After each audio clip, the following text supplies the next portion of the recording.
Morning. Hello, hello. How you doing? We're doing we're doing all right this morning. Vacation vacation has started, and here we are doing work. Yep. Yeah, I've yeah, I had to run down to Mankato and pick up my son yesterday, so it was like 10 hours in the car. He's not old enough to figure out how to get home himself. No. Nope. No, he might be old enough. I don't know. It's kind of weird. The things the things that we did when we were younger, this generation doesn't seem to be doing. Um, Yeah, it's what every generation says, though. right about the previous. I You know, gotta- we had to lick the roads clean. Yeah. Hello, Mark. Hello, Mark. Yep. that's a good one. I don't hear that one as often. Ah. Not Little really. nice box in the middle In there. my day, we had to we had to walk to school uphill Uphill in the both ways. snow both Mhm. ways. Yes, the uphill through the blizzard both ways was, yeah, was one a good one too. Yeah. So I am just, I've been sort of scrambling around this morning, so I am just kind of getting my, just like getting in here. I just turned on the pellet stove, so it's a little chilly yet. Um, and yeah, getting things going. Um, and I was reviewing. Actually, I was doing a little bit of kind of last reviewing last night, this morning of especially that just the weirdness of chapter 6 Yeah. and all this anthropology. Well, the tough thing for me is I feel like it's all I'm gonna have to inspectionally read this book about 3 times before I can really like get a heavy, good analytical read out of it because there's a lot going on. There's a lot going on, and there's a lot that I don't feel as committed to really digging into necessarily. Although having said that, I do think that that a lot of the stuff about kind of how slavery is implicated by all of this, pawn, debt pawn, and all these other kinds of arrangements that they had in Africa. It certainly complicates the story of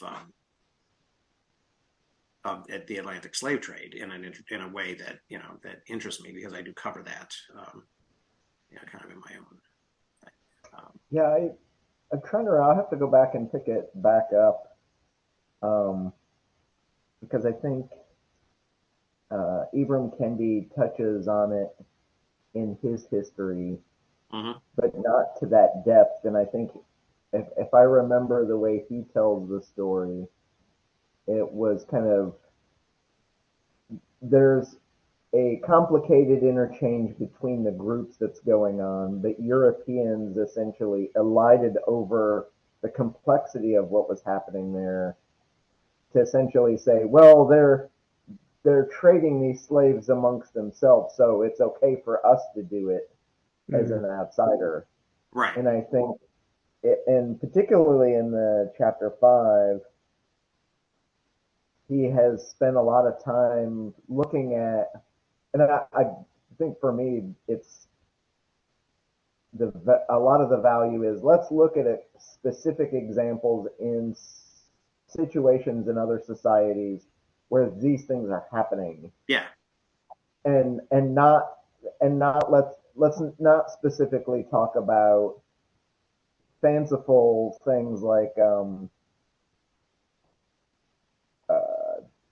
the one he starts the book harping on is the barter society that Right. never existed. Yeah. Yeah. So let's not look at that, but let's look at specific examples. But then he in chapter 5 in communism, he gives a bunch of specific examples about how we actually behave in situations Hmm. and things that, as you're reading it, seem very normal to me. Like, oh yeah, it's when you know there's a hurricane or something happens, you help out your neighbors and you don't care. Right. The one that shocked me a little was and it totally rings true, is, you know, a middle American white girl is kidnapped and forced into slavery, and we all go up in arms, but anyone else, and, it's like, who cares? Right. Well, or And more, I mean, in that case, what I thought he was drawing a distinction of if there's a single event, right? She's 13, she's kidnapped, bad things happen. For no reason, right? How could this terrible. happen? Yeah. If she's 13, becomes part of the system, and then is there for some period of time and then is killed, it's like, well, she was in the system for a long time.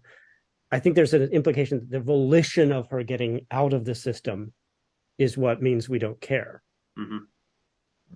Well, that was my to read go of back- that section. Sorry, I didn't mean to interrupt. that was a side thing, but it's the specificity of the situation that it happens, where that slavery in the African situation occurs, versus a wholly different situation when the Europeans show up and say, "Oh, hey, this suits our needs. Let's do it," Right. because it seems normal for them, so we'll just go along and feed into this pre-existing system. Yeah. And there were a couple points at which I wrote down notes where free riders of systems like that are able to take dramatic advantage Yeah. of those kind of pre-existing relationships. So when you have someone like and a couple of the examples I wrote down were Donald Trump specific, where we have these, and there was some spots, I think, maybe in the middle of chapter 5, where he talked about the big men examples of, we spend all our time bringing in money only so that we can give it away. Mm-hmm. And so the big leaders tend to be the poorest amongst the society, versus in America, it's not always, things are shifted, but still you have companies like the Sacklers who will throw away all their money or throw away huge chunks of it in grandest, Mm-hmm. Gestures, Right. or gestures of largesse, Right. Yeah. to signal their wealth and what they're doing. But then separately, you have Trump, who says, "Hey, I'll donate $10,000 or I'll give away $1 million," but then he never actually writes the check to follow through on the thing. But then by doing so, he becomes the free rider on the system, Mm-hmm. and is been very carefully able to take advantage of not being a normal person, Yeah. the way most of the rest of us are all normal people. Mm-hmm. Yeah. Yeah. Well, and also I think the stories of the Europeans in Africa, I think are, I guess I won't say that Graeber is overgeneralizing, and I am always sort of sensitive, maybe to the point of paranoia, about sociologists and anthropologists kind of overgeneralizing, or generalizing from from the type of stuff that they have field notes, in a way that I think oftentimes it goes too quickly to the generalizable, to a theory of behavior that and I think that Graeber is sensitive to that. I mean, he spent half of his time in The Dawn of Everything saying, sort of going up against those types of things as well, and his sort of calling out of the myth of barter and things like that is along those lines as well. But the Portuguese when they set up Angola, and they started, King João of Portugal receives a letter from King Afonso of the Congo, right, saying, my fellow Christian monarch, you got to stop raiding and taking, and taking our young men, because you're indiscriminately taking, young men from the nobility. rather than just just the war captives or whatever it is that that might be more legitimate theoretically. So there's, I mean, even that early, and that's really before the English and really ever become involved, and the American colonies are involved after 1619 and all that. So all of that has sort of already been kind of discussed, or at least mentioned, or at least recognized, by some of the people who are involved.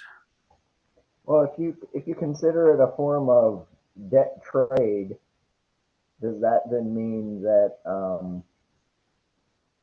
the debt now has come due and we're obligated to pay reparations? Yeah. No, but bill has but the come. point of the debt is that it should never be paid. Yeah, Because our entire economy is based on that debt, in the same way that that the British currency is based on the debt of the king to the Bank of the England. one the one thing that strikes me the most, I think, about the whole enterprise of the book so far is, and then maybe I should preface it with the idea that America has always been this odd melting pot, not only of people but of ideas. Mm-hmm. And it's odd that we call ourselves a capitalist society. Yet, and in particular in chapter 5, he writes down a whole bunch of examples of how we really are, at our hearts and our cores, we're communists, in our daily experiences, especially. And then he takes that, and it kind of riffs on what you said a minute ago about, and I actually wrote down the word anthropologizing, as a neologism of anthropology, maybe a little bit of apology hiding in there, but the word generalizing. So anthropology and generalizing thrown together. But he's giving us examples of some really disparate societies and cultures that are things in and of themselves. But because he's a Western writer who's like throwing everything into this pot, I think in some sense hoping we'll take out some of the best pieces of what is there to be had and leave the rest. Like, what effect does this have on noticing that we do these good things, and how do we keep those and push out, there are good things about capitalism, but there are a lot of really bad things about capitalism. How do we keep the good and filter out the bad? Yeah. But it goes to that question of, he's, as an anthropologist, generalizing a whole lot of tiny little examples that exist as things in cultures, but that don't necessarily exist for, let's say, United States version of Western culture. Yeah. And I think I think it was at the beginning of Dawn of Everything, he made it he hasn't said it here, but he's made the explicit statement that as rational humans, we have the ability to form the thing we want society to be. And that's what differentiates us from, the primitive man that he held up as an example there. Right. And he's not saying, I don't see him saying that in this book yet, but he certainly makes the case in the follow-up book that yes, maybe we should be doing this type of filtering and keep the good and throw out the bad. Yeah. I think he's I do think that that is one of the things that kind of is kind of waiting to that shoe to drop in the Dawn of Everything. I think it's interesting that that this whole thing about because his criticism in the Dawn of Everything, right, was that we lack the imagination. We are so sort of embedded in this culture and society and civilization that we have that it's impossible for us to imagine sort of a different way, and that this wasn't inevitable. And it's kind of funny because when I was, I think last week, or I've talked probably a lot about sort of my frustrations with the history of money and banking, and that's one of the things, when I read it myself, and then especially when I'm talking to students about it, they have a lot of difficulty just thinking about national currency, right? Well, we have this, we have these. I don't have any in my pocket anymore. I don't carry them around, right? But I used to pull out a dollar and say, why is this? What this is, right? But what is it? And I think that inevitability is, and the idea that there should be a single national currency, and it's issued by, one, by one sort of centralized, government authority. It's ironic that the whole project of the on the wealth of nations really is monoculture. That it really only, I mean, it's really sort of this hidden, the subtext of it the whole time is government. And none of, a lot, and in a big way, a lot of this stuff doesn't really even exist. Although he says that on page 109, it was kind of interesting. He said the urge to trade, to compare values, is the very thing that makes us intelligent beings, which I thought was kind of an interesting sort of proto, origin story of valuation, to compare values. That whole idea of the comparison of values, right? I mean, it makes sense economically in economic terms, but does it make sense in moral terms? Does it make sense in aesthetic terms? Does it? I mean, there still are other scales, right? And is it sort of applicable across all of them? And does it represent, sort of, oh, this is the mental trick that humans did that made them human?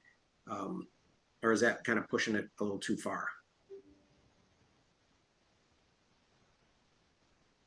Well, there's a couple of places too where I've seen research on animal models, and particularly like dogs and monkeys, and doing things like giving one monkey a grape but not another monkey, and then what happens when you do that thereafter, and they see what's going on. Mm-hmm. And some will do things like the one that didn't get the grapes first will refuse them later because like they're protesting the fairness of the He's thing. all PO'd at that point, yeah. Or he'll take the opportunity to rip the zookeeper's face off or whatever. But there are a lot of examples like that happen in what a lot of society would call the lower animals, Mm-hmm. that exactly mirror the same senses of fairness that humans have. Mm-hmm.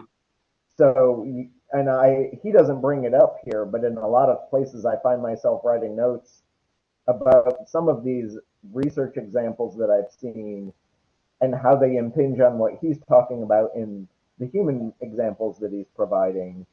And it's not, so it's not even specific just to us, but we have, very likely subsumed these ideas from beings that came before us. So it's not even just a human thing, but it's just an almost a universal thing that has been built into life and I think that would even, it generally tends to support his arguments rather than detract from them. Mm-hmm. Yeah. Yeah. And he talks, I think he talks at some point a little bit about, or I've been hearing this week, and I think it was here, about reciprocity. And about the idea that that maybe reciprocity is, and I guess it was sort of along the lines maybe of this, gifts make slaves and whips make, and by whips one makes dogs, kind of thing. That that it's almost, I don't know. I guess what I'm saying, I guess maybe where I'm leading with this is that I was really fascinated by these ideas of three ways of sort of being, communistic, the hierarchical, and then the market. And I thought that was really really interesting because it does seem like there are things um, that they're that it just doesn't make sense, and it would be in fact very insulting or undermining the nature of the project if you kept score in a like the whole the parent, the father giving his son the bill, and the son saying, well, okay, I don't ever have to speak to you again, because clearly that's what you want. I was impressed with that. I thought that was kind of an interesting way of thinking about um, how we sort of think of our relationships with other people. The Nietzsche thing on God, where is that? About page 110, 111, was really fascinating. And I love that. And I love the part where he says it all makes perfect sense if you start from Nietzsche's initial premise. The problem is that the premise is insane. Yeah. Well, I linked the two together, even though I think they appear separately. But that thing where the father presents the bill and the son cuts him off by paying it. Mm-hmm. That same thing is echoed later on, where they're talking about groups of women who travel around their town giving things back, Mm-hmm. Yeah. to create that social glue. And Right. they specifically say you go out of your way to give just a little more or just a little less, Yeah. because to give the exact amount means I want nothing to do with you anymore. Mm-hmm. Well, Um, and probably also implies that you were thinking in those terms of, well, what is this worth, right? Which yeah. is not not the way that you're supposed to be thinking about it. Mark said seems to include an element of human nature.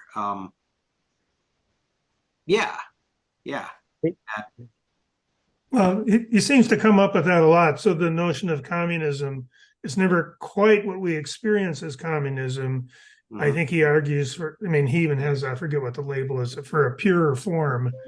And then it's like, I mean, that seems to come up a lot in his arguments that, here's a great idea and we kind of screw it up because we revert to something, I don't know, more flawed.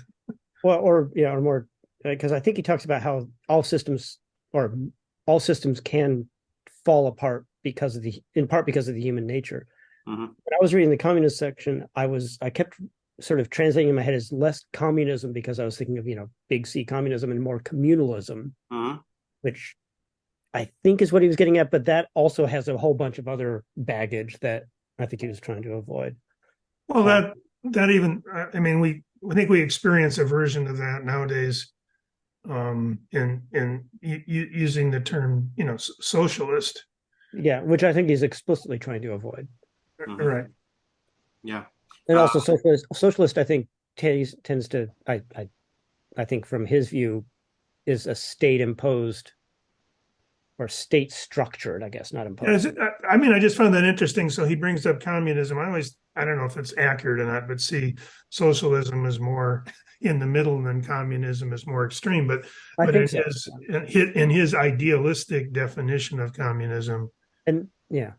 well, And I I think think that's where he's I was going communalism, because he's talking about it as a very interpersonal, intrasocial, I guess, yeah. experience. Well, and also when he does mention it in historical terms, in terms of socialist, what we think of as communist, totalitarian communist states. Right. Yeah, they call themselves socialist, and so he Right. did Oh yeah, he does mention that. Yeah. contextualize it that way. From the Maoist, Leninist, Marxist, Stalinist, Whatever. perspective, or whatever that whatever the development of that is, it kind of goes back to Marx, which goes back to Hegel, that this is something in the Yeah. in the idealized future, this is the terminal, point at which states themselves sort of wither away because they're no longer needed, because there's been some type of a change in human nature. Which is interesting when you think about it, that formulation seems to admit that in order to work, it requires a change in human nature, right? That this is not something that can happen now. People could not do this now. We have to get to the promised land, right? And people have to be different when we get there. But isn't there, and I can't remember if this is in Graeber or something else I've read somewhere, which is sort of, that position is taken because we've been so damaged. The fall from Eden has been so great that we have to restore this sort of innate behavior. I think it's probably implied in Marx. I think Marx was trying to do it as an atheist, but Right. but this idea, but that might have been in Hegel. Yeah, that this is Yeah. that there's an element of that, that it won't, that makes it, I don't know, from my perspective, even that much scarier if you get to the point Well, I like it when he talks about how he's talking about these religions, and he's talking about Nehemiah the prophet, and then he's talking about this idea of amnesty, but maybe, and I think it's the same. He's doing the same thing with the Bible that he does with Nietzsche, right? He's sort of taking it to that extreme. Nobody, does anybody actually believe that, when they recite the Lord's Prayer and say, forgive us, Right. our debts as we forgive, those who are indebted to us, kind of thing. That's, I like that. I thought that was kind of sort of a trenchant sort of analysis. It's no wonder that Protestantism and capitalism go so well together, because it's all built on debt. Yeah, well, and it's all built on hypocrisy about debt. Well, what strikes me too is we have all these examples of Adam Smith saying, kind of, here's how the markets or the economy kind of should work, as much as he's at least as much as he's saying it as it does work, because he's putting some fibs and fabrications in there as well. But then you have other philosophers who come along, the Marxists, who say, here's how government should work, or we have some kind of sense of how something like the U.S. government should work in a mixed economy, in some sense. But where we seem to run afoul, and I'm reading it into what Graeber's saying, is there's all these examples of what humans innately will do to and with each other, and things that are acceptable or not acceptable.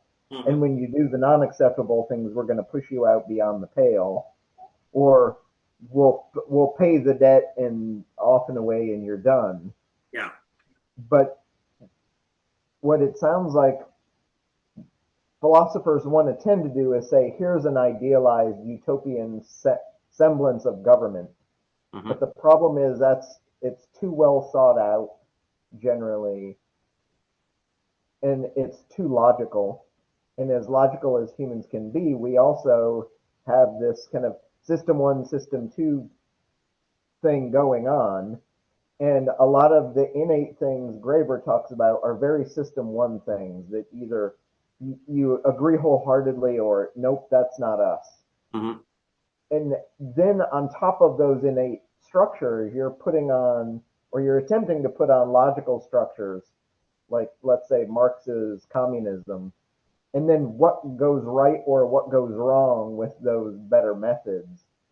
So might we not do a better job of saying, okay, there's a logical way of doing things that potentially could make things better, but how do we do that taking into account the system one knee-jerk reaction mechanisms that most humans are going to have, so that you can dovetail a system of political economy with those knee-jerk reactions that people are going to have, depending on what culture or system they're living in or grew up with. But who's doing that kind of theoretical work to say, okay, let's take Marx, or let's take, you know, Adam Smith, and let's strip away the things that don't dovetail with the knee-jerk reaction stuff and see if we can come to a better agreement of those two things. Mm. Because we seem, or to frame it in an Adler way, we're not all coming to terms the same way. And at least Graeber in the communism thing spends a couple pages saying, here's how I'm not going to define it, and then here's how I will define it. Right. But can we do that with our own political economy? Mm-hmm. And we don't seem to be doing that, in Yeah. part because it's hard to see that division between the system one thinking and the system two thinking. We're not good at that. Yeah. Well, go back a couple of steps where we were talking about if the innate behaviour is such that the system is fixed. I'd put that much more down to that horrible word. What is your culture? Most Muslims stay Muslim. Most Christians stay Christian. And all of the baggage that comes with it. They don't necessarily go to the same extremes. But how many people that have not had a big recent change, i.e. the communists in the definition of, you know, literally all the way from Leninist to Maoist and sideways, how many people have actually had a significant radical change such that they can say, yes, I'll change my behaviour? Because if you look at the last 8 or 9 books that we've looked at and say, show me the free market and show me how it actually works, it's not free. And it's not a market. Because I can't get whatever I want, when I want it, how I want it, and for a price I want it for. I have to pay. Somebody has decided, oh, I can get $500 for a pair of shoes. Mm-hmm. But I'm sitting there and my budget's $10. So I've got to spend, there's the Terry Pratchett, it's expensive to be poor because you've got to buy, 20 pairs of shoes at 10 to equal the boots at 500, because you're never going to have 500 in your pocket. And yet part and parcel of what we've learned in the earlier chapters is that before the market and the money, as in the technical definition that we're now running, is that the women of the Longhouse will say, oh, Timmy needs a new pair of boots. We can all go without that extra 2 slices of bread this week. So we make sure that collectively we've got enough to give Timmy some boots. So, how many people have actually know enough to know that they can change? I mean, there's that classic meme from one of the cartoons of Charlie Brown. Nobody will give you the education to revolt against them. Yeah. And it's like Charlie Brown. Yeah, it's not in Charlie Brown, but it's been a meme that's been put on top of one of the classrooms. Oh, okay. But in the same vein, you've got, since we've got a couple of educators here, or at least one anyway. Thank you, Mark. Yeah, he's talking about you, Mark. There's that one where you've got the kids all lined up in their desks, and they've got a thought bubble, and the teacher's coming along, snipping it and making it a square, not a spheroid type shape. As in, that's what education does. It doesn't. It teaches you how to work. It teaches you how to have a habit of going to work at the same time, because that's now the industrial model. And if, that's taken,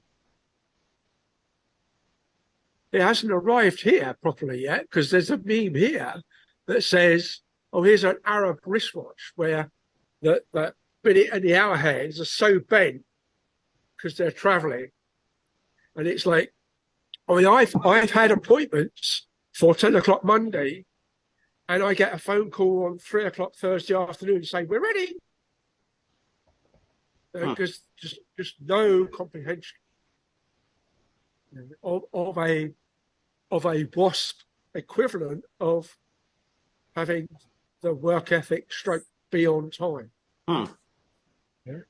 So, and the earlier 3 chapters, particularly, or I think it was chapter 4 mostly.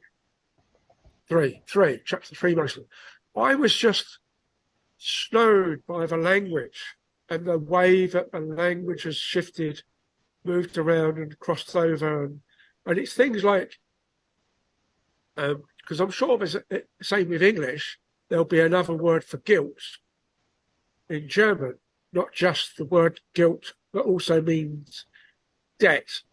And which word do we now use? If language is so pliable, you go back to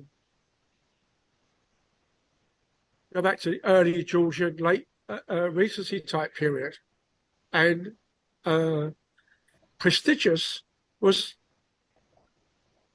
normally meant sleight of hand, card sharp. Oh, like had the a prestige. Sure. Yeah. Yeah.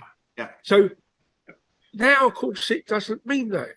Right? You wouldn't say he's cheating at cards by saying that's a prestigious. Well, you might if by making a joke, but and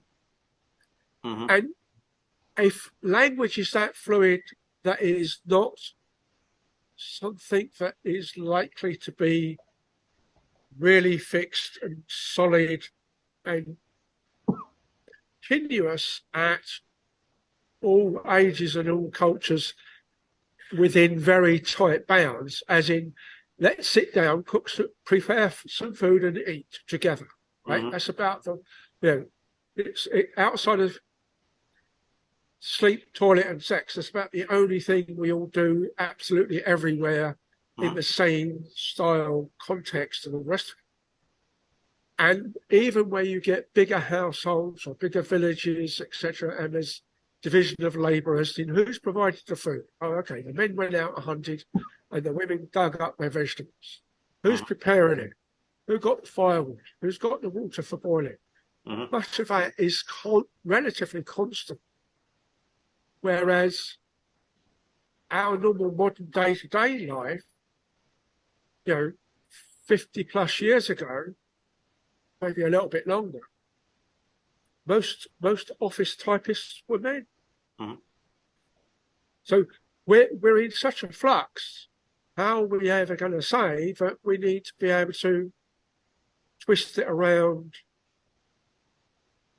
for knowing what somebody really means in the context of something as complicated as what we've got on the table now? I deliberately threw in Leviticus when I said about polyculture. And the only 2 ones I really figure out that push on that is you shall not grow 2 crops in one field, and you shall not wear cloth of 2 fibres. Looks like you're all about to die, really. Or at least get stoned by your village, whichever it is. And yet, now, with our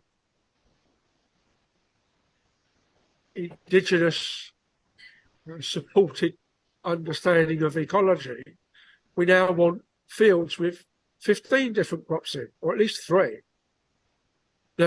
So there's a, can we change? And we go back to these 1700, 1800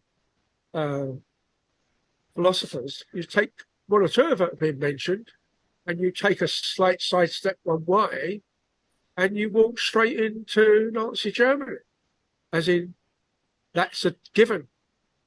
You know, and you guys are not that far away from it, relatively.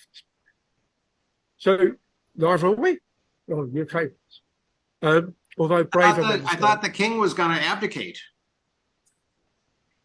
I was in a did supermarket once. checkout line. I was in a supermarket checkout line the other day, and there was a news magazine that said he's stepping down.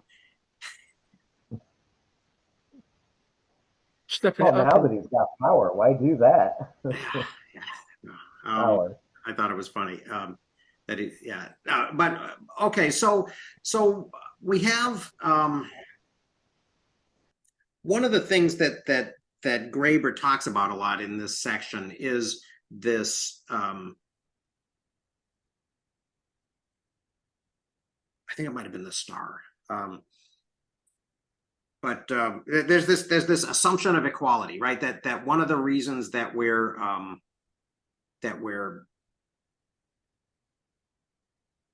offended when we get offended in situations like this about debt and fairness and stuff has to do with some type of assumption of equality, right? It's that whole, the whole, you don't give a gift to a king, right? You don't, and in the context of religion, I thought it was kind of, it was very interesting, but not, I guess, maybe all that relevant to me. But what about that? What about that idea of people? He says in debt, in the case of debt, we're talking about two individuals who begin as equal parties to a contract. Legally, at least as far as the contract is concerned, they are the same. That's 121-ish, I guess. And I wonder about, is that, do we think that's actually relevant? Is that as important as he's making it out to be here? I mean, how does that square with his idea of there being these three things, sort of primitive communism, hierarchy, and markets? I don't know if he really says that. I mean, there's a difference between saying it's real and saying it often provides the basis for certain actions.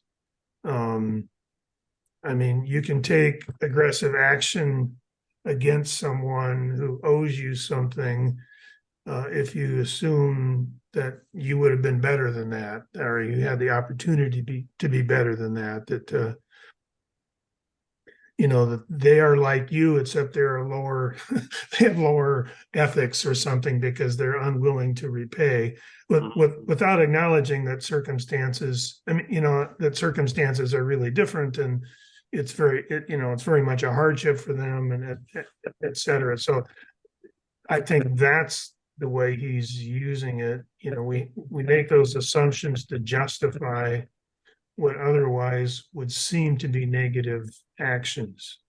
Mm-hmm. I mean, that's the way I understood the argument. Okay. And I think he's laying some groundwork there. So in that, he also talks about that equality, and I can't remember what page this is on, but as the initial point of a wage labor contract. And yet, despite the fact that you have this equivalence at the initiation, you are selling, as I think he's getting to with debt, that volition, that free will on a temporary, or in the case of, I think what he's saying with debt, semi-permanent basis. And so I think he's coming back to that through the text. Of where equality is not, equality is a legal construct, but not but one that is quickly not the case, I guess, is the way I've been thinking about it. Right. I kind of made a note of that at that section too, Eric, because one of the things I was wondering was, is he right about that?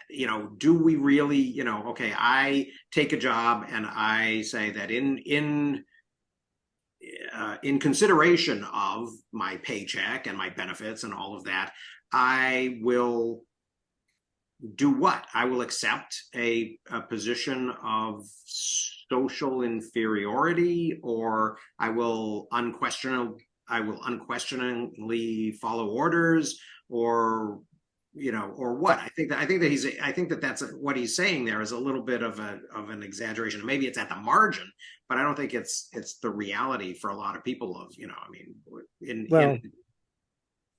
I mean, I think it is the case in many jobs, and also I'm a little sensitive. I got paged last night at 3 a.m.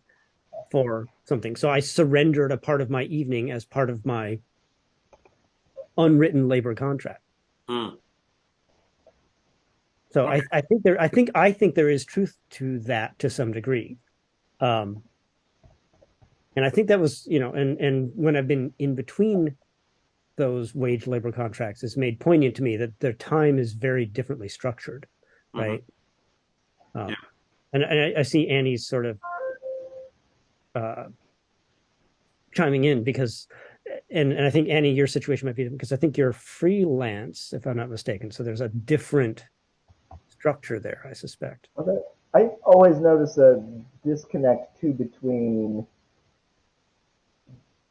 capitalism and what companies say and what they do. So invariably, especially if you work for, and it's usually companies of a specific size, they tend to be usually on the smaller end, like 10 or 20 people companies, but it can extend up to companies of hundreds and hundreds. You'll get a CEO will stand in front of a group and say, our company is just like a family, and let's all come together. And but as soon as the company is not doing well, it's in the best interest of the company to save the business and screw the family part. Right. We're going to cut you, and you're gone from the family. You're banished because we're in trouble. But the message, yeah. And it usually doesn't take very long from when the CEO says that to when they actually need to like lop off the leg. Right. And it's right. Like, well, you would never say it unless you were planning on lopping off the leg, right? What happened to the family, but you're using the one that sense of community and let's come together as a family to create cohesion to make the workplace better. But then when the rubber meets the road, sorry. Well, but the message to the remaining people having been through. Yeah. I'm not arguing that. I'm not. This family is still here, right? Those other people, well, they were family members that have to go off to war or whatever. Yeah. I'm not arguing. I'm not trying to be all naive or overly optimistic and saying that it doesn't work that way. But it seems. But I guess the what I was going to say is that I don't think that it is sort of universally acceptable that that we should kind of normalize it, right? I mean, I remember in one of the things in the old West, Patricia Limerick wrote a book about the West called Legacy of Conquest, I think it was called, and she was and one of the things she talked about a lot was she was sort of busting this myth about how the American West, sort of in the Frederick Jackson Turner, myth or whatever, that it was this place of freedom and of cowboys and of remaking, people as Americans and all that. And she was saying, well, actually what mostly happened was that people went out there, people went out to California in 49 or to Nevada in 59, or even to Kansas, the Kansas territory, to Colorado in 59.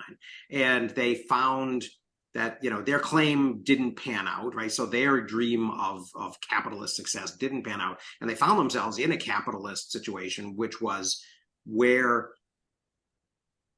they were working for wages in a dangerous, in somebody else's mind, and they were undergoing all kinds of risk and hardship for these wages. And then one of the things that she spends a lot of time talking about is because she talks a lot about mine accidents, assumption of risk, right? That, there's this logic that, well, you took the wage, right? So, so whenever there were mine accidents, the mine owners wouldn't pay the benefits for for people who had been killed or whatever, wouldn't assume any type of liability, and the courts supported that on this argument of assumption of risk. But I guess my point is that sort of illustrates to me what's wrong with the system rather than kind of what's right with it. That's a failure of this. I mean, and it's a and it may be using the terminology again. It may be this whole the coming to terms thing may be more on a sort of a propagandistic kind of bullshitting level, pretending that this is what we're doing when in fact we're doing something different. We're using our power over people. When you talk about that, you've taken away, so you've accepted the risk. You can almost pick up with Annie's comment about depends on whether you need a job or not. You're sat in the South Wales coal mining district, and you don't want to go down the mine because it's risky. Mm-hmm. It's primarily not because, like, there is a coal mine, for instance, on the coast up in Northumberland near Newcastle, where you literally pick the coal off the beach because it's been exposed. So you've got none of the significant risks of deep coal mining like you have in South Wales and Nottinghamshire and Yorkshire too. So it's the industrialisation of the process to a certain extent. If you're a home working craft weaver, you've got a relatively limited risky job compared to I'm in a steam driven weaving shop with boys running around to find a broken shuttlecock underneath the weaver while it's still moving, right, etc., etc., etc. So and it's my house, and I'm not going to lock the door to lock me in so that I don't end up with a fire like you did in whatever when it was 1915 or something in New York that caught 50 odd haberdashery women or rag trade. Yeah. Oh, the Triangle Shirtwaist Fire. Yeah. Yeah. So all of a sudden, of course, they can't get out because they've been locked in, because they keep, supposedly, as far as the management are concerned, who've got a job to manage as opposed to make, because it's no longer a relatively small people number process, because they keep nipping out to the toilet or going around the corner for a cup of coffee. And now the managers have put their foot down to get their job done as they see it for their owner. And it might well be in that particular case it's the same person, but not necessarily.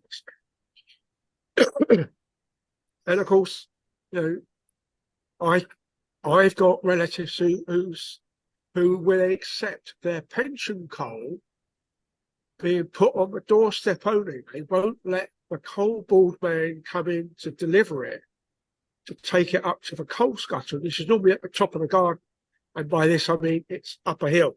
Yeah. There is nowhere flat in South Wales. Wow. Or at least not in the valleys, anyway. And so you get this. In my case, you get this extreme stupidity. They deliver it in 100-weight sacks, and my great aunt Edie is about the same size as a coal sack, and she carries it up to the coal scuttle at the top of the garden.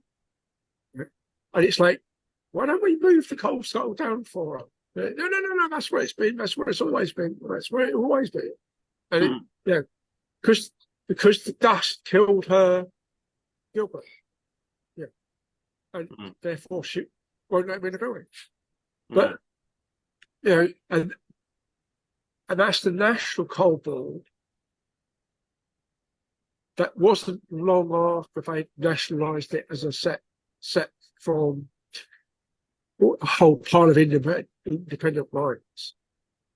And, industrial accidents all over are mostly from the sheer size, speed, and scale of the things that we do.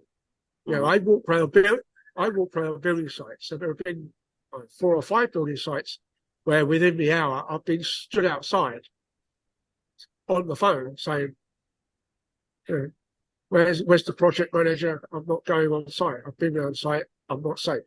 Mm. No, and I've got all of my normal PPE. You know, I've got even pre-COVID.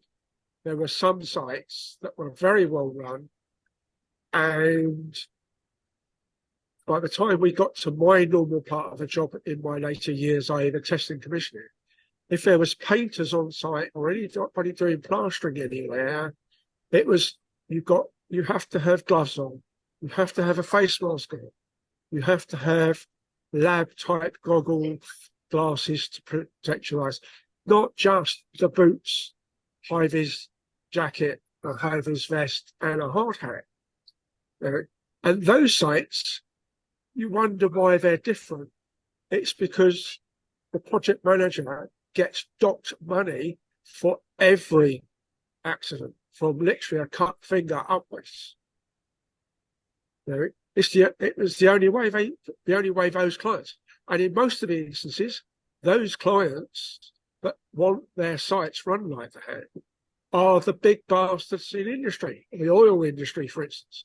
I mean, the one with the last one I did where it was literally gloves and glasses, etc., all the way through until like 2 days before we've actually totally finished, was for Mobile. And all it was a laboratory building. It wasn't anything of itself industrial or anything, but it's Mobile policy. You know, you go work on an oil field or oil rig, UK-wise, US-wise, that's what you have to do. And not. But I also see it as a distancing from what are you doing for the people who are actually making the real money out of it, outside of those doing a mere salary. Mm-hmm. Well, and one of the things I think is that that we kind of talked about a little bit last week is sort of that persistence of ownership, right?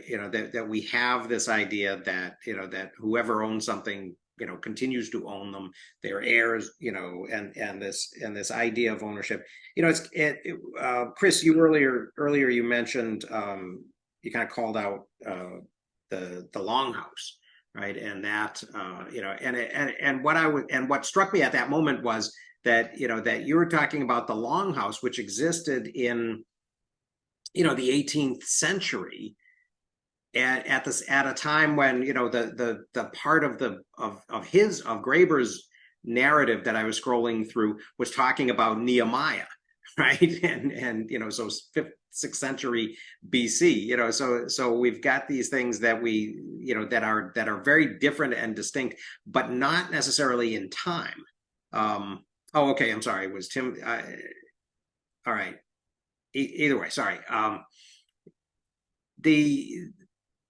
So the idea that these ways, because I was, and I was still, I haven't really kind of moved on, I guess, to chapter 5 yet. I was still looking at the end of chapter 4, where he's talking about, well, what is the deal with these, these people who got freed from bondage and then turn around, was it right for a population of liberated slaves to go about enslaving one another's children?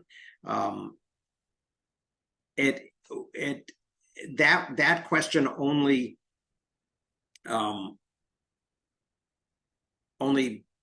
comes up in a situation where they're saying that they are morally superior, right? So this is a different set of, so again, we're talking about these different set of criteria on which you judge value, right? So there's, and Graeber's not really, I think, maybe dealing with that.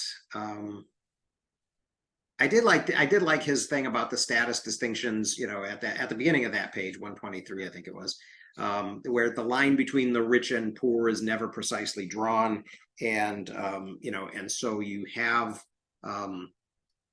but the assumption there is that it is. Yeah, is again that idea that these people are all common people, right? None of them are nobles, none of them are slaves, right? So there isn't royalty, there isn't there isn't a great chain of being, right? Where people are, or there isn't a caste system where people are on different levels, which there is in all of these different societies, right? But in order for wealth to be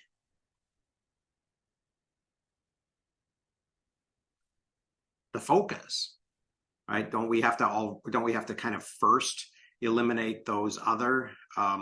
He lost both halves of the rocket today. The Starship didn't really get out of the Gulf of Mexico, but it was still a good launch. It was still better than it could have gone. My understanding is that was a planned explosion, which Uh, makes me wonder what agreements does SpaceX have where they can just litter the world with blown up rocket parts. They Anyway, do. They do. They did have, apparently, they had, it was interesting because the trajectory really only crossed land over South Africa. It never got to that point. I don't think it got out of the Atlantic, but it was going through the Gulf, down into the South Atlantic, over South Africa, and then and then into the Pacific, and sort of bypassing all land, and then theoretically was gonna. The pickup was due to be near Hawaii. Yeah, it was gonna. Yeah, it was gonna. They were gonna bring it down around close to Hawaii if it had worked out.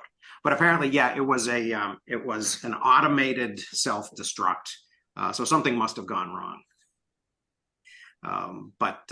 It was kind of an exciting launch. The other thing with your hierarchy of people and the wealth versus hierarchy for other reasons, part of a little bit of 4, but quite a bit of 3 was also talking about the palaces versus the temples, and they were the places to where coinage and debt and credit all seem to all roads lead to Rome type equivalent item. But the other thing that I was thinking of when he was talking about that was the other thing. He hasn't really touched on it yet, I don't much, and that's sort of because he hasn't really got to the full nationhood type thing. And you've then got civil war and nation v nation war. And I was trying to remember who the last British monarch was that went into battle with quite last bit. I think it's Richard III. So that's the War of Roses. That's 1400. So thereafter, heirs and or siblings and other near relatives did the controlling for you on the battlefield. You just funded it. And then that brings me to my other joyful history book, which I think is Paul Kennedy, which is all about the monetary side of war. Where does the money come from? Sort of 6 big chunks of history, how the money affected the war, how the armament and the manufacture and the industry side of war, right up to Korean War. I think it's quite a good read, although I would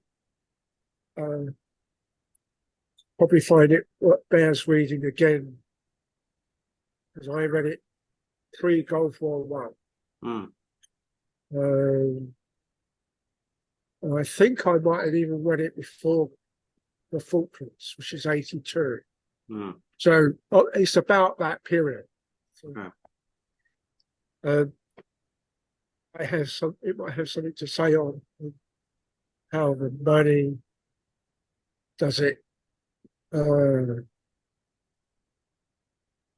I think the Falklands War, at least from the British side, was clearly we weren't there to make money in that context. We were just there to protect an almost neutral amount of input-output as far as the UK is concerned. And sheep. It was, we weren't it's not as though we were getting a lot of tax out of there because there's not a lot of people. Yeah. Right? Whereas sort of Gulf War II particularly, but Gulf War I was, we need to get the Kuwaitis back so we can pay one lot of people rather than a different lot of people for what we want. And accrue a credit of huge proportion. Yeah. So Eric brought us to chapter 6 with this this decontextualizing thing that has to happen in order for Graeber says slavery, but a lot of probably also more broadly a lot of these other sort of economic debt effects that we're talking about. And then Chris went on to say removing people from their communities. Yeah, I don't think that that's necessarily. And maybe it is. I don't know. Maybe it is necessary. I was going to say I don't think that it applies in all cases historically. In the or has the results that it does historically. I mean, in the Inca world, for example, most people in Inca society, when they did the mita, the labor corvée, generally they were sent to someplace else. They didn't oftentimes do that work in their own community.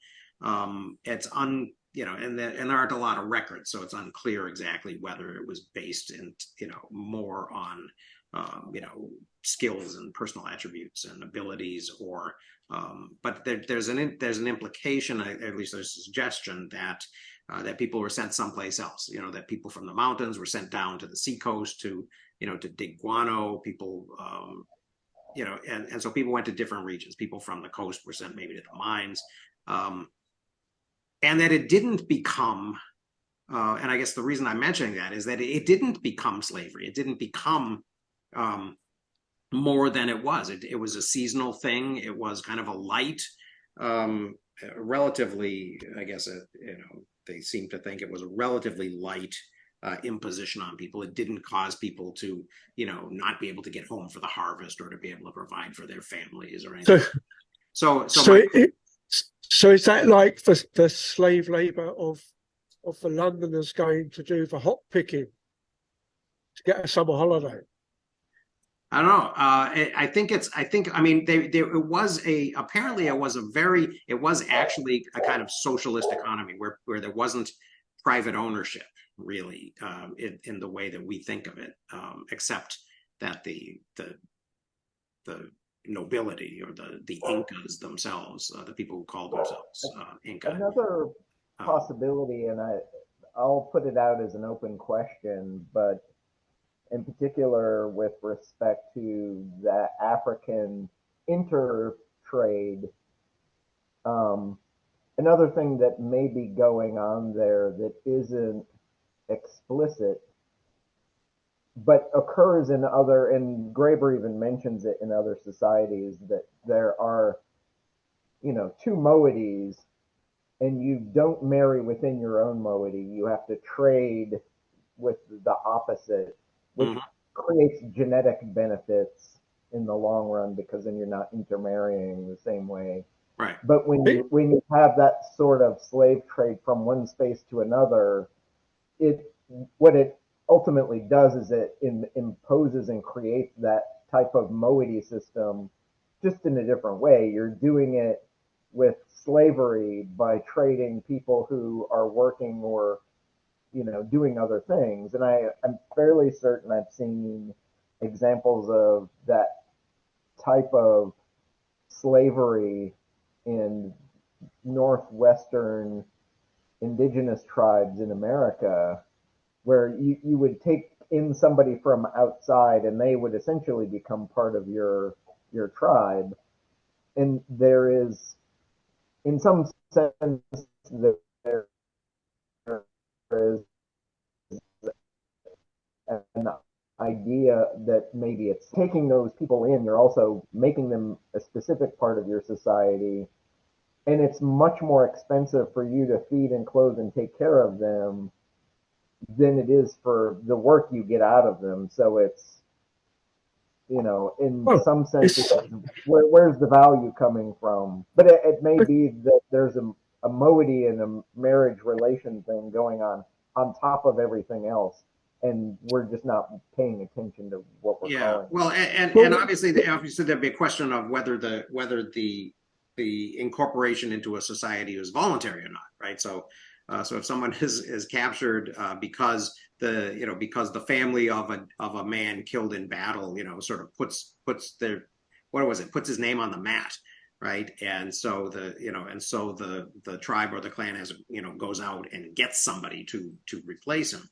or you're the House of Windsor and you go get Diana Spencer because you need a genetic variation. Yeah, right. Or or you But Graeber talks about that in terms of trade between those. I don't think he actually said it in quite that way, but those nomadic tribe people in the Andaman Islands who don't meet each other very often. mhm. The trade, they divide. One group puts the women forward first, and the other group puts the men forward. They go trade, and then some of them disappear off into the bushes. Then they come back later, and it's all quite pretend violence about, well, I won't pierce you again, but with spears and stuff being played.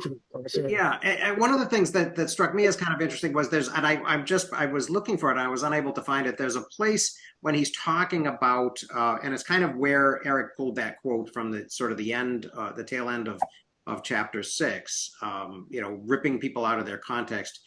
There's a moment actually where he just, in an aside, he kind of says, well, sometimes maybe these situations are more real with these women, who kind of come in as slaves, and then they sort of are married into the society, and because they don't have this, because you don't have to continually keep giving the copper rods, to the sponsor or anything, that this is kind of more of a done deal, and this woman and her children are sort of They're now apart. They're now apart, and it's easier to incorporate it, right? They're a less they're an easier. You don't have to pay every year to keep the relationship. Right. You're one and done, I guess. It's a purchase instead of a lease. Yeah.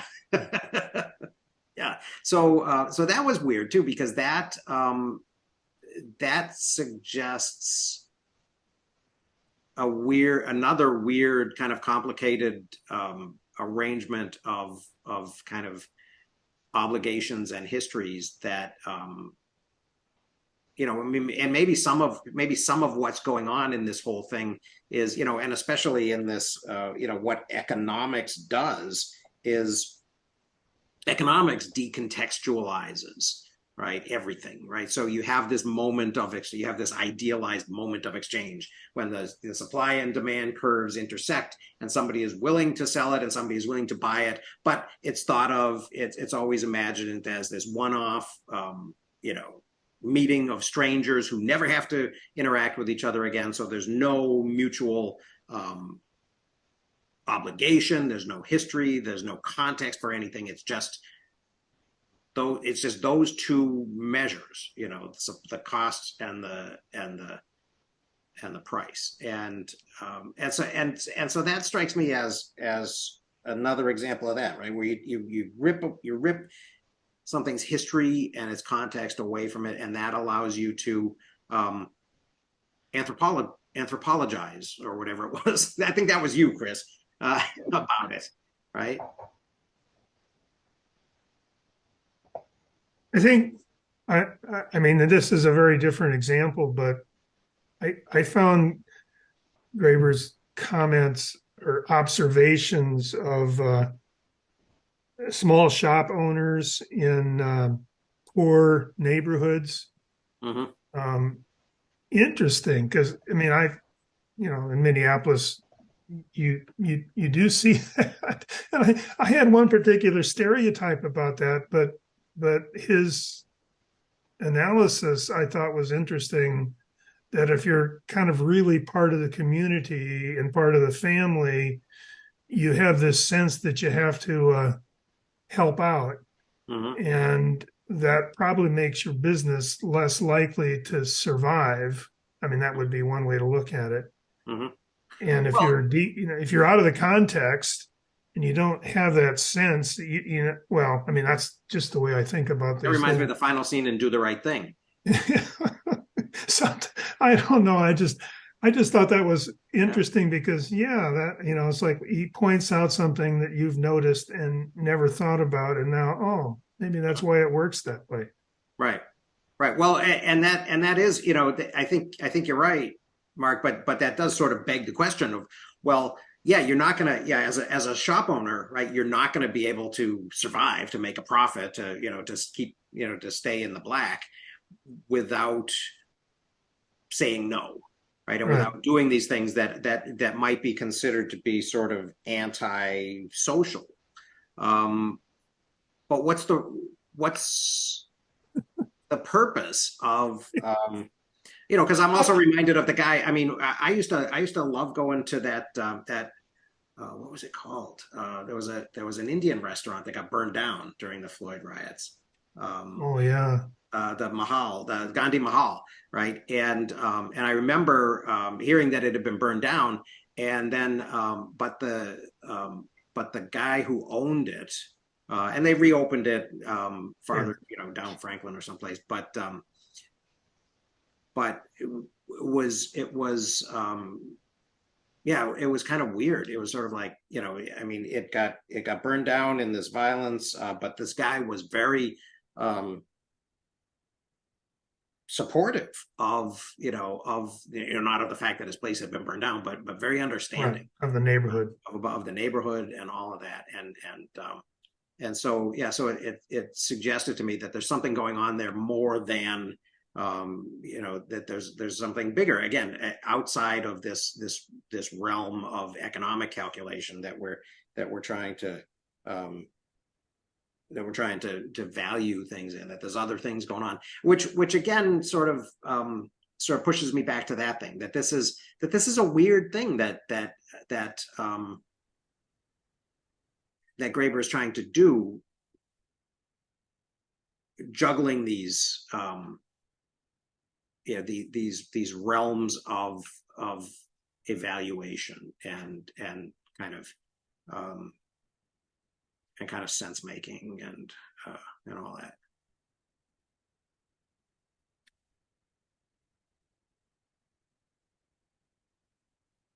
I mean, it makes it interesting, but I'm not sure um, whether it's going to be.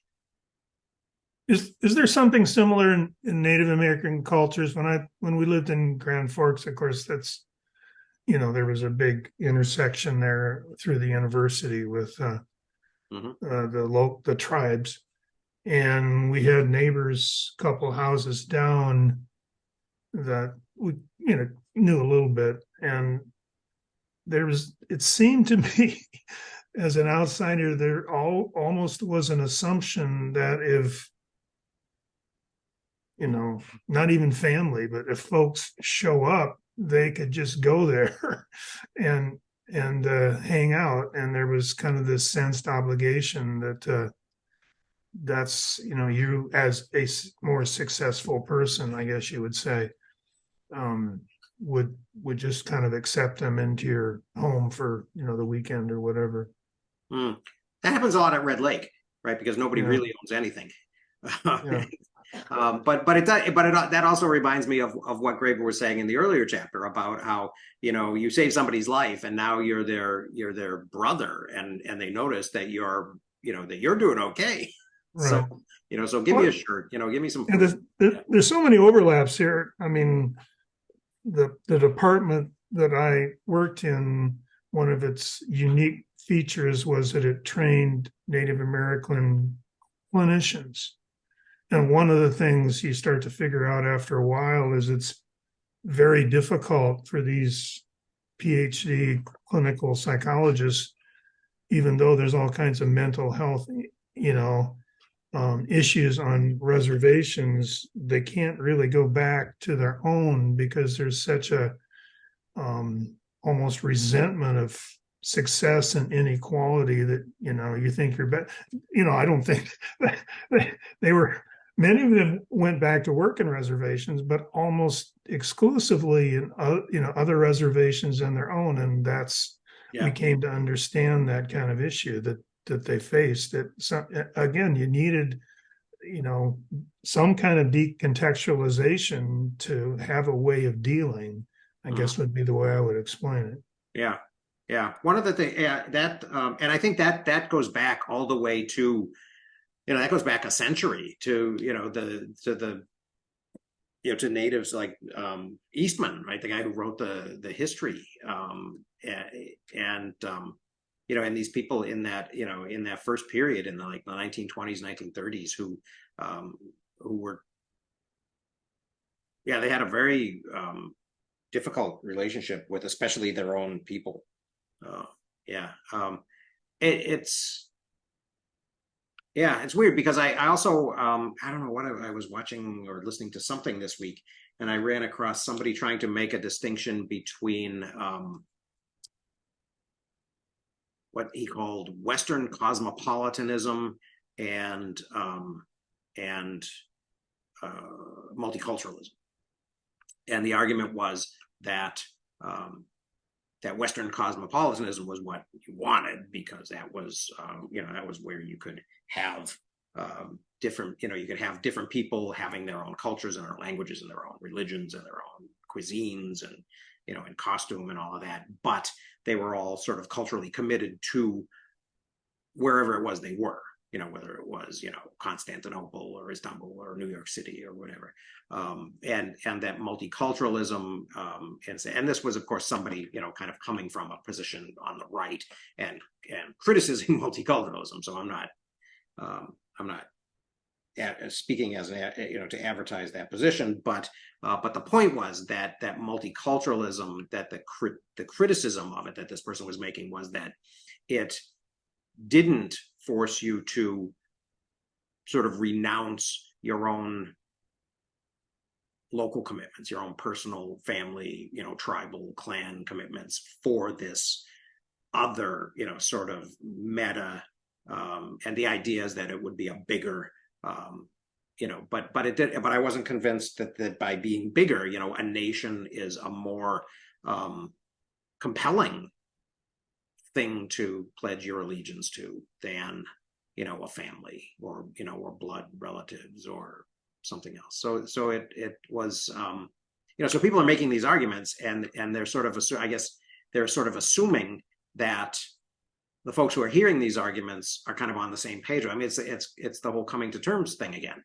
That we have some type of a shared idea that that's why this is right. It's like, well, do we really though? Yeah, it's almost that your mention of multiculturalism reminds me of that melting pot metaphor we talked about earlier. So I was thinking this week about Taylor Swift can sing about karma and what karma is and define it. And most people in America, I think, probably, in fact, I asked my daughter, like, do you know what karma is? Can you define it? And she came up with a perfectly acceptable definition, which I was a little shocked because the song is a little misleading in terms of how one would define karma. And I said, is that something that, strikes you as true? And she's like, oh yeah, totally. But in a predominantly, Christian nation, like it's totally not, it's not built into Christianity and it's not, and it's from somewhere else, another philosophy, but most people, hey, that's fine, that's lovely, and we can believe in it, we can support it. Um, That is interesting. Yeah. does your identity, if your identity is more Christian, would you reject that? And I think most people wouldn't. They just subsume it into their cultural identity, and it becomes the next thing of, Christianity plus karma plus whatever else. And it's just There is a sense the of justice that you could connect it to if you don't read the passages that say, that that explicitly say judging is not a human activity. Judging is a divine activity, right? But that whole what goes around comes around thing, I think is part of certainly a lot of Christians wouldn't have that much. Well, even the way most Christians participate in Christianity, they tend to try and take, at least the way it's preached, they tend to try and take the good parts and leave out all the rest. So there's a shift in, at least in Judaism, at the beginning of Christianity. Do we keep all these laws from Deuteronomy and Leviticus, or do we throw them out in preference for one or two simpler sets of rules? Should we keep circumcising or not? Yeah. You know, Right. and Well, and that Christianity went the other way. and most people's experience of Christianity is not being a biblical scholar; it's listening to preaching. So, yeah, yeah. So this, yeah, it was interesting. The whole thing. I mean, I tried. I mean, I listened to the whole thing, and then I read it and made notes as I was reading it, and really, I think a lot of the time I was sort of feeling like with a lot of these examples, it was like, okay, I don't want to get too deeply into that story. I don't want to hear that. I don't want to hear that much more about the specific practices of the Tiv or the Newer,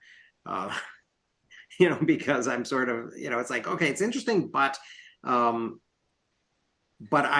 was, by the end of chapter 6, I was sort of getting to the point where I mean, there were some interesting things in there, especially these, the fact that all of this copper that they're talking about, around page, whatever it is, 207, right, is made in Birmingham, right? So it's this industrial, kind of product. It's a totally colonial thing. And so that was interesting, that and this idea of debt, and but again, also just of sort of generalized violence, right? That and especially violence against women, right? Men can basically throw their wives over the transom into this pool of potential people to be enslaved at any moment. So there's a and he didn't really examine any type of a change over time, how historically women had women's status and and power had been changed to the point where now they were liable to this as well, and where did that culturally, where did that come from? Is that does that come out of traditional African culture, or where? Yeah, a lot of this, it did strike me. This is like, maybe we should pause for a moment and say, because he does at one moment on where is it, 216, he says, directed above all and explicitly against women. Not only were criminals and debtors to be enslaved and deported, but any married man was granted the power to renounce his wife. And even a woman whose husband died before she produced male offspring, who would then be her protectors, right, would be in jeopardy. So that's crazy. Well, there's even examples like that in the Bible of you take your dead brother's wife, and I think there's even an example to a well-known example of Well, that's, I somebody mean, Onan is killed because he won't doing go along with that, right? and not giving her,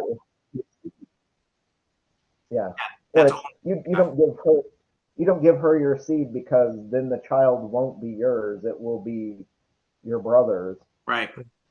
or considered your brother's. Yeah, Yeah. and I think there's an example of that. I think is it the newer that have that example? I was reading 6 fairly quickly, but there's that sense of the Hmm. the the ghost husband's Right. child, right? Yep.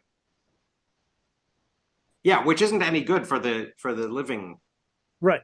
right? Or yeah, right. Yeah. Yeah.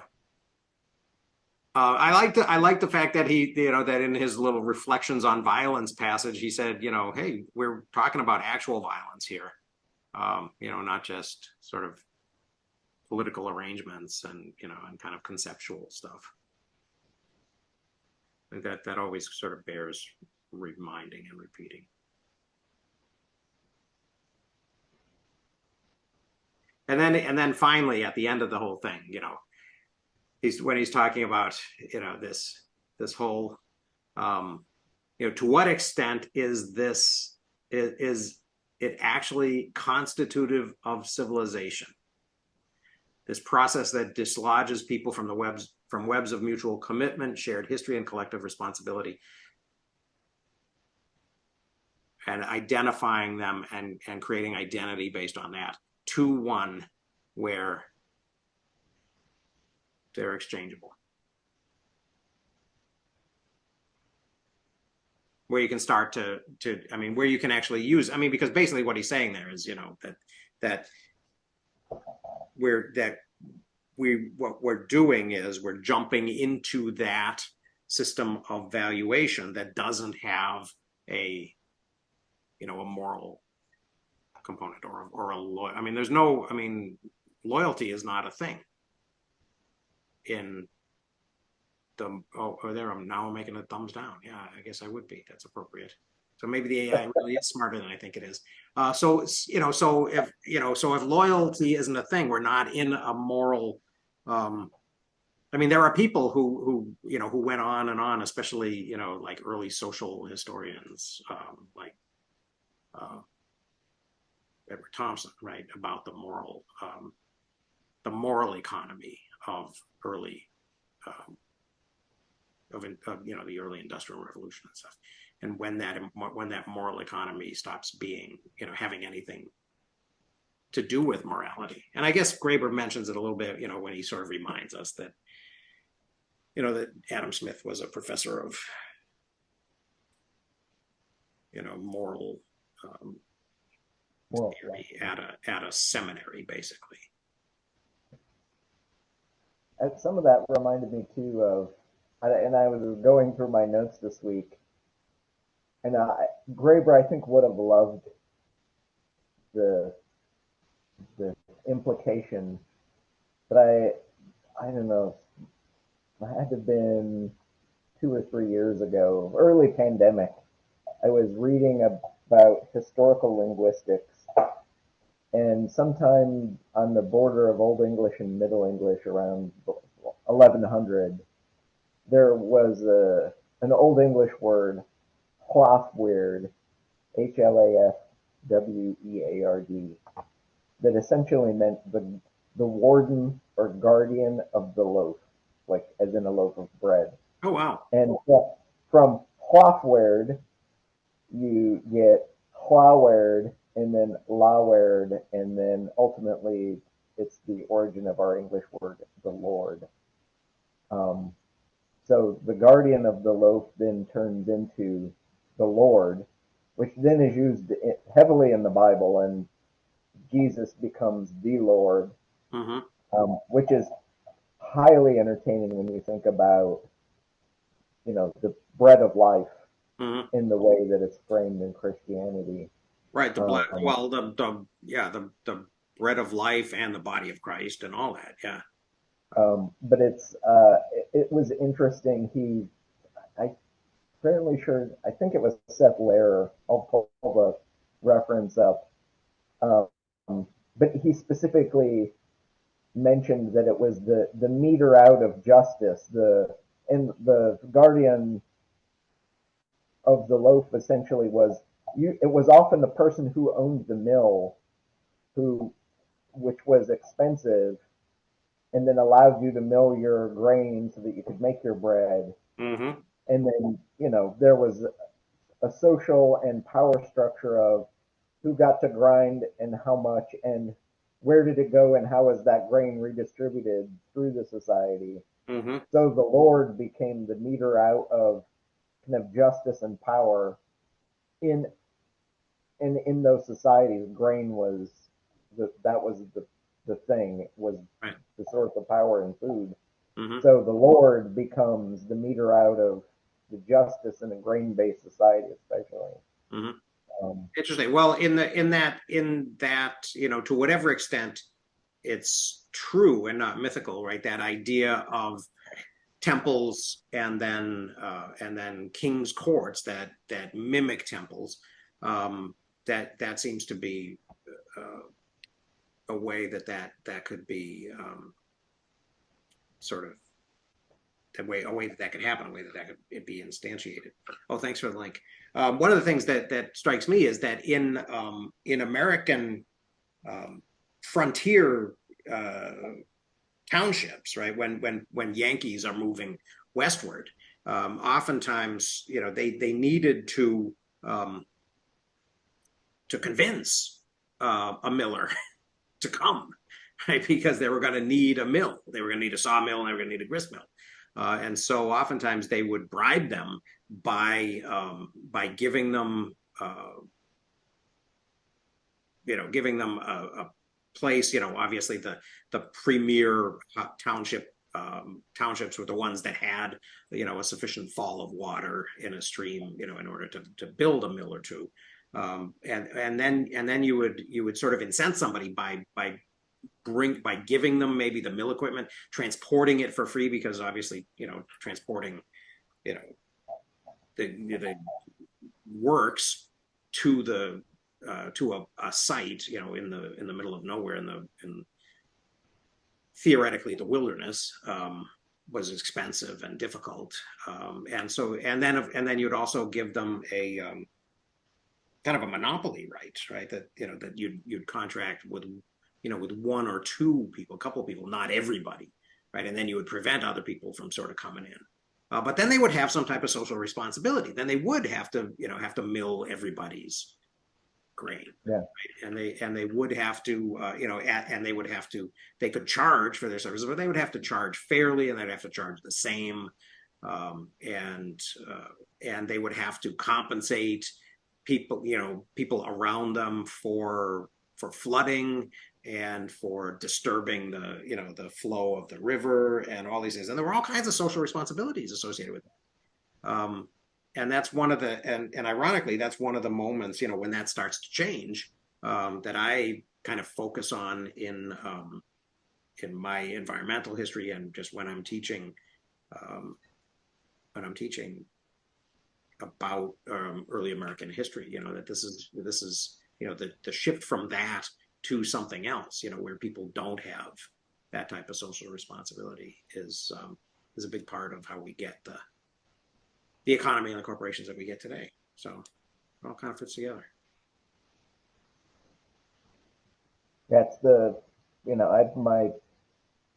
are examples where I've seen my dad in our community where we live would push back against big corporate powers to say, no, we're not going to do X, Y, or Z because it's cheaper or simpler or better for you, because it's worse for me, it's worse for our community, and I'm just not going to do it. And if you want that thing to happen, you're going to have to fire me to do it. And usually he was at least in a position of enough power that they wouldn't do that. Yeah. But it was like think about the decision you're making at the corporate level and how that impacts on. And usually, you need somebody who's at least moral enough or has the standing in a community to be able to push back and say those things. And too often, too many people will just say, "Hey, I need the job, I need the thing, I have to feed my family, so I'll paper over those moral decisions." Yep. Which it gets you into a lot of trouble. Yeah. Yeah. Yeah. Yeah. Well, and and it's nice to be.